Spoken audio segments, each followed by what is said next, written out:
میرا میں میرے دو سوال آپ سے یہ پوچھنا چاہتا ہوں. میرا سوال یہ ہے کہ آپ سب کو عید الاضحیٰ مبارک. جو پاکستان میں موجود ہیں ان کو کل مبارک، جو پاکستان سے باہر ہیں ان کو آج مبارک. اپنی احتیاط کیجیے گا، اور جو اس وقت کووڈ-19 کے نمبرز آپ کو کم ہوتے نظر آ رہے ہیں، اللہ کرے وہ بتدریج کم ہوتے رہیں اور بعد میں ہمیں یہ پتہ نہ چلے کہ یہ نمبرز دراصل اتنے کم نہیں ہوئے تھے. لیکن فی الحال بہت امید افزا خبریں ہیں پاکستان سے. احتیاط کا دامن آپ نے نہیں چھوڑنا، اگرچہ میں لیفٹ رائٹ اینڈ سینٹر دیکھ رہا ہوں کہ احتیاط اب نام کی بھی نہیں رہ گئی. اب زندگی نے اپنی پرانی روانی اختیار کر لی ہے، تو اللہ کرے کہ یہ روانی کہیں دوبارہ سے ہمارے گلے نہ پڑ جائے. تو احتیاط کیجیے گا. پوچھیں کا دن ہے، آپ کے سوال ہمارے جواب، تو پوچھیں.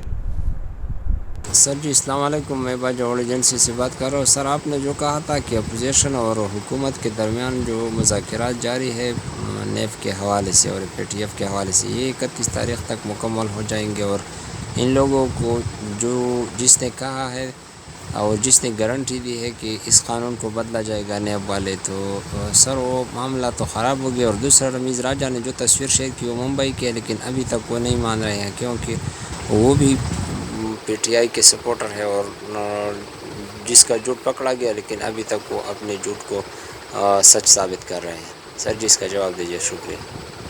جی بالکل، آپ نے دوست کا دو حصے تھے جو میں نے آپ کو تجزیہ کر کے دیا. اس میں میں نے آپ کو بتایا تھا کہ یہ قوانین جو ہیں وہ اپوزیشن نہیں چاہے گی کہ ان کے اوپر بھاؤ تاؤ کرے ایف اے ٹی ایف اور جو دوسری ریکوائرمنٹس ہیں ان کے اوپر، اور انہوں نے بھاؤ تاؤ نہیں کیا. اعتراضات اٹھائے. میں خاقان عباسی صاحب کے انٹرویوز دیکھ رہا تھا، انہیں اعتراضات اٹھائے اور بڑے تگڑے اعتراضات تھے، لیکن آخر میں آ کے وہ پاس ہو گئے. اپوزیشن کا خیال تھا کہ ان کے پاس نیب آرڈیننس پر بات کرنے کی گنجائش موجود ہے، بالخصوص جب حکومت خود ان کو یہ آفر کر رہی تھی. اور حکومت خود یہ آفر نہ کرتی، اگر جو ضمانت دینے والے ہیں انہوں نے اس کو اوکے نہ کیا ہوتا. لیکن اب مجھے لگتا ہے کہ عمران خان کی جو پرانی خواہش ہے، جو میں نے اس تجزیے میں بیان کی کہ اسی نیب چیئرمین کے ذریعے اسی قانون کے تحت اپوزیشن کو رگڑا لگانا ہے، وہ حاوی ہو گئی ہے. اور وقتی طور پر ریاست کے دوسرے معاملات ایف اے ٹی ایف بالخصوص چونکہ ایڈریس ہو رہے ہیں، تو وہ زیادہ اس کے اوپر عمران خان کو پش نہیں کریں گے. تو آپ کو نیب کا معاملہ لنگر ہوتا ہوا نظر آ رہا ہے. اس کی بنیادی وجہ یہ ہے کہ لیکن جب یہ معاملہ شروع ہوا تھا تو ان تمام قوانین کے اوپر جو ڈیڈ لائن تھی وہی تھی جو میں نے آپ کو بتائی. اب اپوزیشن کے اگر آپ بیانات دیکھیں تو آپ کو لگے گا کہ کس طرح ان کو غوچہ دیا گیا. خاقان عباسی کا ایک انٹرویو میں دیکھ رہا تھا جس میں انہوں نے کہا کہ میں نے کبھی زندگی میں، اور کہا کہ میں حلفاً یہ کہہ رہا ہوں، اس طرح کسی کو جھوٹ بولتے نہیں دیکھا جس طرح شاہ محمود قریشی کو جھوٹ بولتے سنا ہے. منہ کے اوپر وہ جھوٹ بول رہے ہیں. تو ظاہر ہے جو کمٹ کیا گیا تھا وہ ڈیلیور نہیں کیا گیا، اور کمٹمنٹ کے اندر 31 جولائی کی ڈیڈ لائن موجود تھی. جو رمیز راجہ کا معاملہ ہے، دیکھیں اگر آپ سے غلطی ہو جاتی ہے تو میرے خیال میں اس کو ماننے میں کوئی حرج نہیں ہے.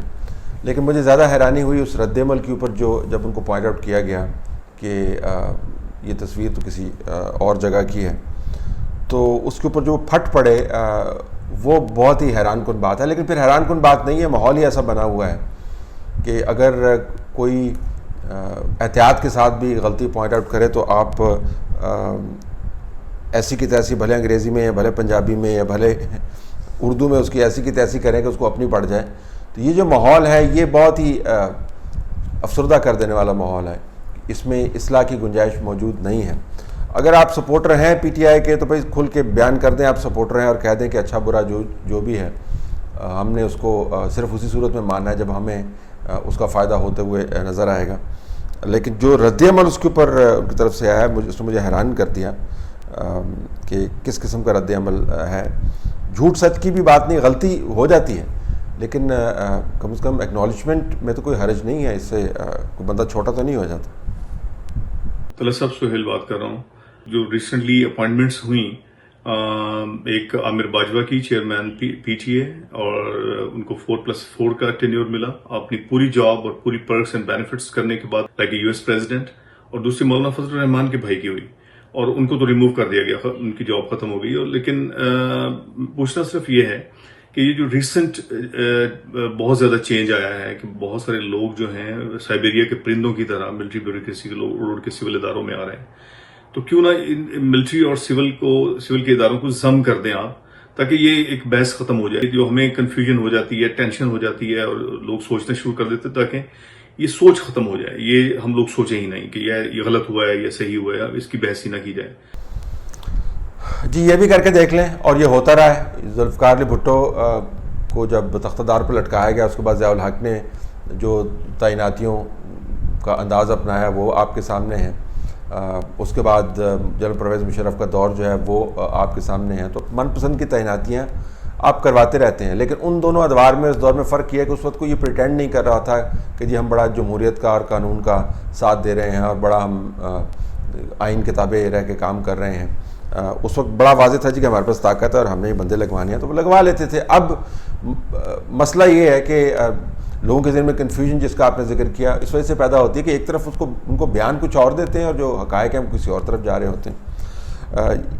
کسی شخص کی کسی بھی ادارے کے ساتھ جو ایسوسیشن ہے وہ اس کی ڈسکوالیفیکیشن نہیں ہے، یہ بھی ذہن میں رکھیے گا، لیکن یہ اس کی کوالیفیکیشن بھی نہیں. تو کوالیفیکیشن تو اس جاب کے لیے اس موقع کے مطابق ہونی چاہیے جو موقع یا جاب سامنے آئی ہے. تو اگر میں صحافت میں نے اگر 3 دہائیاں لگائی ہیں تو اس سے مراد یہ تو نہیں ہے کہ میں جہاز کو اڑا سکتا ہوں. اگر مجھے جہاز کو اڑانا ہے تو میرے پاس پھر پراپر لائسنس ہونا چاہیے، میرے پاس فلائنگ آورز ہونے چاہیے، میرا کوئی جہاز اڑانے کا تجربہ ہونا چاہیے. اگر میں اس بات کے اوپر دندناتا پھروں کہ چونکہ میں نے سول ایویشن اتھارٹی کو پچھلے 30 سال سے کور کر رہا ہوں، جو کہ میں نہیں کر رہا، ویسے میں آپ کو مثال دے رہا ہوں، یا پی اے کے معاملات کو مجھ سے بہتر کوئی نہیں جانتا، جو کہ ظاہر ہے میں آپ کو اگین مثال دے رہا ہوں، میں اپنی بات نہیں کر رہا ہوں، اور اس وجہ سے مجھے پی اے کا چیئرمین لگا دیا جائے یا ایم ڈی لگا دیا جائے، تو یہ تو کوئی کوالیفیکیشن نہیں ہے. تو اصل میں میرٹ کی جو ضرورت ہے اس کو تبدیل کر دی گیا. اب ضرورت یہ نہیں ہے کہ جو جاب آن آفر ہے اس کے لیے آپ کتنے کوالیفائڈ ہیں. اب ضرورت یہ ہے کہ جو آپ کی پرانی جاب تھی یا جس ادارے کے ساتھ آپ منسلک ہیں یا جس شخصیت کے ساتھ آپ منسلک ہیں یا جس سیاسی دھڑے کے ساتھ آپ منسلک ہیں وہ آپ کو کتنا سپورٹ کر رہا ہے. اس وجہ سے سول بیوروکریسی کے اندر لوگ آ رہے ہیں. اور اگر یہی کام رہا تو جابس تو محدود ہیں، تو کتنے لوگوں کو آپ تعیناتی کروائیں گے؟ اور پھر جن لوگوں کو نکالیں گے یا جن لوگوں کے میرٹ کا کلا کما آپ نے کیا ہے ان کے فرسٹریشن کو آپ کس طریقے سے ڈیل کریں گے؟ تو ریاست کو چلانے کے یہ انداز نہیں ہے. ہاں اگر یہ بھی کوٹے ختم کر دیں اور دروازے کھلے کر دیں جو ہو گئے ہیں، تو اس کے بعد آپ کو پتہ چلے گا کہ 5-6 سال کے بعد ہر دوسرے اہم عہدے کے اوپر ایسا شخص متعین ہے جس کی اس عہدے سے متعلق کوالیفیکیشن نہیں ہے. تو پھر آپ اس کو پھر نکالیں گے، اس کو ریٹین کریں گے، ان اداروں کا کیا بنے گا؟ تو یہ جو تصور ہے اس کو زائل کرنے کی ضرورت ہے کہ چونکہ آپ کسی خاص ادارے یا خاص شخصیت یا خاص دھڑے سے منسلک ہے، لہٰذا آپ حرفن مولا ہیں. اس کو اگر بنیاد بنا کے جابز دینی شروع کی تو بس اللہ ہی حافظ ہے ہمارے اداروں کو. آج بھی خبر آ رہی ہے تانیہ ادروس اور ظفر مرزا کے استعفے کی. تو یہ بس اگر ان کو نکال دیا تو کافی ہو گیا. ان کا کیس کیوں نہیں یہ لوگ نیب میں داخل کرتے؟ پوچھنا یہ تھا جی کہ یہ صرف استعفے جو ہیں یہ انہی سے لیے جاتے ہیں جو یہ ایڈوائزر ہیں، یہ ہیں جنہوں نے 1 یا 2 سیٹیں ون کی ہوئی ہیں، وہ جو مرضی کر دیں، ان سے کوئی استعفیٰ نہیں لیتا. ٹرین کے روز ایکسیڈنٹ ہوتے ہیں. شیخ رشید صاحب کو کوئی کچھ نہیں کہتا کیونکہ جی ان کے اور ان کے بھتیجے کی سیٹ ہے. غلام سرور صاحب نے پی آئی اے تباہ کر دی لیکن وہ بھی 2 سیٹیں لے کے آئے ہیں. عامر لیاقت صاحب خود اپنا ریزائن دینے جاتے ہیں، ان کو کہتے ہیں نہیں جی آپ ریزائن نہ دیں. تو جہاں پہ ان کے اپنے سیٹوں کا مسئلہ ہے وہاں پہ تو جو مرضی کر دو، کوئی استعفیٰ نہیں. طلعت صاحب، جب سے یہ پی ٹی آئی کی حکومت بنی ہے اور ہر دوسرے دن پہلے وزیر اور مشیر ایڈ ہوتے رہتے ہیں، اس میں اگر ہم اعظم سواتی، عامر کیانی، اسد عمر، اس کے بعد فیاض الحسن چوہان اور پھر شہباز گل کا ہٹایا جانا، پھر اس کو دوبارہ عہدہ ملنا، اور اسی طرح یہ جہانگیر ترین، علیم خان، اور یہ لسٹ لمبی ہوتی جاتی ہے. ان ساروں کو نکالنا اور بغیر کوئی ایکشن کے پھر ایز سچ ان کو یا واپس لے لینا یا ان کو کلیئر کر دینا، یہ بھی کیا صاف نیت کا ہی ایک اس کو حصہ ہے؟ اور اس پہ عمران خان صاحب کا کریڈٹ کیسے جاتا ہے عمران خان صاحب کو؟ کیونکہ سارے فیصلوں کے تو وہ ہول سول رسپانسبل ہیں، اور اس بات کا سارے پی ٹی آئی والے اعتراف بھی کرتے ہیں، اور انکلوڈنگ ہمارے میڈیا کے حضرات بھی. پہلے جو بیوروکریٹس تھے یا وفاقی وزراء تھے یا منسٹرز جو تھے، ان کو غلط فیصلوں پہ یا غلط منصوبے کانٹریکٹ سائن کرنے پہ اگر کوئی نقصان ہوتا تھا ملک و قوم کو تو ان کو نیب گرفتار کرتی تھی. ابھی غلام سرور خان کی جو غلط تقریر انہوں نے کی ہے، جو غلط فیکٹس قومی اسمبلی میں پیش کیے ہیں، پی آئی اے کو اتنا نقصان ہوا ہے، اس کا ذمہ دار کون ہے؟ شکریہ. جب آپ نے یہ سوال بھیجا ہوگا تانیہ کے بارے میں تو اس وقت خبر آ رہی تھی، اب تو ظاہر کنفرم ہو گئی ہے، ڈاکٹر ظفر مرزا کا استعفیٰ بھی کنفرم ہو گیا، اور استعفوں کی بھی بات ہو رہی ہے. ندیم بابر کے بارے میں سن رہا ہوں، اور جو نیشنل سیکیورٹی کے اوپر تعینات ہیں ایڈوائزر اسپیشل اسسٹنٹ موہت صاحب، ان کے بارے میں سن رہا ہوں، اور بھی لوگ ہیں. لیکن اس کے اوپر میرا سوال یہ ہے کہ اگر ان لوگوں کے اندر کوئی خامی تھی، اگرچہ جنہوں نے استعفیٰ دیے ہیں تانیہ نے اور ڈاکٹر ظفر نے، اس کے اندر تو انہوں نے کہا جی کہ ہمارے بارے میں بحث بڑی منفی ہو رہی تھی اور ہم نے اپنا کام کر لیا وغیرہ وغیرہ، ملک کی خدمت کر لی.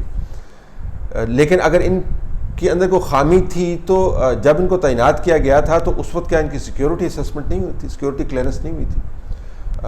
ان لوگوں کو میٹنگز پر بٹھانے سے پہلے، ان کو لیٹرز جاری کرنے سے پہلے، ان کے اختیارات کا تعین کرنے سے پہلے، ان کے پرکس اینڈ پریویلیجز کو اسٹیبلش کرنے سے پہلے، یہ اجازت دینے سے پہلے کہ آپ نے ہائی نیشنل سیکیورٹی میٹنگز میں بیٹھنا ہے، آپ نے آفیشیل چیئرز استعمال کرنی ہے، یہ جھنڈا استعمال کرنا ہے یا وسائل استعمال کرنے ہیں، کوئی سیکیورٹی کلیئرنس نہیں تھی. سب کی سیکیورٹی کلیئرنس ہوتی ہے، الف سے لے کے یہ تک لوگوں کی سیکیورٹی کلیئرنس ہوتی ہے. آپ جو ہے مثلا انٹیلیجنس بیورو کے آفس میں اگر آپ نے جانا ہو، جو پی ایم سیکریٹریٹ کے ایک بلاک کے اندر ہے، تو انٹیلیجنس بیورو کے اگر آپ نے آفس میں جانا ہو تو، اور بے شک آپ کسی کے جاننے والے بھی ہوں، تو آپ کا آئی ڈی کارڈ لکھواتے ہیں، آپ کا نمبر لکھواتے ہیں، آپ کی پوری پوچھ پرتیت ہوتی ہے، وہاں پہ ایک انٹرنل سیکیورٹی چیک بھی ہے. تو یہ میں نے آپ کو سویلین ادارے کا ذکر کیا، تو آپ ملٹری اداروں کا دیکھ سکتے ہیں وہ کس قسم کی چیکنگ کرتے ہوں گے. تو یہاں پر تو لوگ اہم ترین عہدوں پر فائز ہیں، ان کی کسی نے کوئی چیکنگ نہیں کی. ان کو کس نے تو کلیئر کیا ہوگا نا کہ اب آپ آ گئے ہیں ماشاءاللہ. تو جو کلیئرنس کا پروسیس ہے اس کا پھر کیا بنے گا، یہ سب سے بڑا سوال. دوسرا جو آپ نے کہا شیخ رشید صاحب کچھ بھی کہہ سکتے ہیں، جب ان کے لیے ٹیکوں کا بندوبست جو ہے ان کے سپورٹرز کر رہے ہیں، تو پھر شیخ رشید صاحب کو کس بات کی کیا فکر ہو سکتی ہے؟ سرور صاحب کا بالکل آپ نے ٹھیک کہا، اوپن اینڈ شٹ کیس ہے، بیڑا غرق کر کے رکھ دیا. برٹش ایئر ویز جو ہے اب برطانیہ اور پاکستان کے درمیان جو ہے وہ اس نے فلائٹ شروع کی ہیں. آپ دیکھیے گا اس کے بعد جب آپ پی آئی اے کی فلائٹ سے شروع کریں گے، کوئی پی آئی اے کو مسافر ہی نہیں ملنا. سارا کا سارا جو یہ کنیکشن ہے برطانیہ اور پاکستان کا، وہ سارا کا سارا مسافر جو ہے وہ اٹھا کے لے جائے گی برٹش ایئر ویز. کوئی پوچھ پرتیت کرنے والا نہیں. عامر لیاقت کا تو خیر قصہ آپ چھوڑ ہی دیں. تو یہ اور پھر جو آپ نے ذکر کیا کہ لوگ آتے ہیں اور جاتے ہیں اور ان کو واپس نکال دیا جاتا ہے، پھر دوبارہ سے لگا دیا جاتا ہے، تو ان کی کوئی پوچھ پرتیت نہیں ہے، بالکل کوئی پوچھ پرتیت نہیں ہے، اور نہ ہی پوچھ پرتیت ہوگی. اور یہی وہ میرٹ کی وائلیشن ہے جس کی وجہ سے قوم کے اندر فرسٹریشن پھیلتی ہے، جس کی وجہ سے لوگ پریشان ہوتے ہیں. آپ ایک دروازے سے آتے ہیں، دوسرے دروازے سے آپ کو دوسری سیٹ پہ بٹھا دیا جاتا ہے.